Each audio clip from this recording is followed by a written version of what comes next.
सिंधी तारीख़ बाबति हिकु वॾो ग़लति मफ़रूज़ हो। सिंध बाबति सरकारी सतह ते पढ़ाए वेंदड़ ऐं अदबी सतह ते ॿुधाए वेंदड़ तारीख़ में हिकु वॾे में वॾो ग़लति मफ़रूज़ो आहे। उहो मफ़रूज़ो त अरबन 712 में सिंध फतह कई हुई ऐं 1050 ताईं सिंध ऐं सिंधियुनि हुकूमत हेठि रही।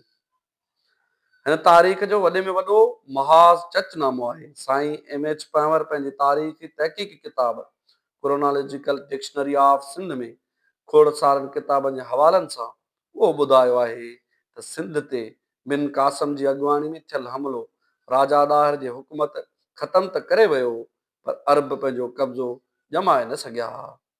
जीअं अमेरिका सां इराक ऐं अफ़गानिस्तान में थियो, राजा ॾाहिर जे पुटु राजा जयसीना चतवड़ जे राजा खां मदद वठी अरबन खे गोरिला जंग ज़रिए 3 सालनि में धिके महफ़ूज़ा ताईं ईरानी सरहद वेझो पहुचाए छॾियो हो ऐं 715 खां 725 ताईं राजा जयसीना सिंध ते हुकूमत कई हुई।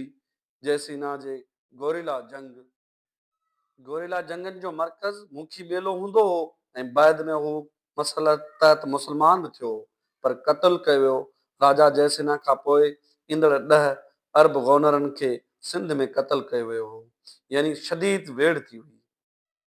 अरबन जो कब्ज़ो 860 ताईं सोभ सिंधु दरिया जे ओलहंदे कठार सां यानी बलोचिस्तान ऐं सेवण ताईं हो। अरब ख़िलाफ़त सल्तनत जे नक्शे में पिणो चिटो आहे जेको ॾिसी सघिजे थो, यानी सिंध जा उभरंदिया शहर ब्राह्मणाबाद ऐं अरोड़ वग़ैरह अरबन जे कब्ज़े में न अची सघिया हुआ।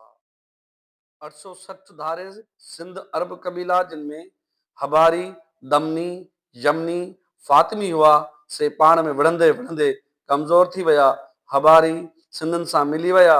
हबारी अरबी ॿोली ऐं रस्म रवाज छॾे सिंधी थी विया। उन दौर खां ई सूमरनि ऐं समन जूं नंढियूं नंढियूं रियासतूं वजूद में अची वियूं ऐं शुरू थी वियूं। अमले तौर ते अरबन जो कब्ज़ो 9वीं सदी यानी 130 सालनि खां पोइ ख़तमु थी चुको हो।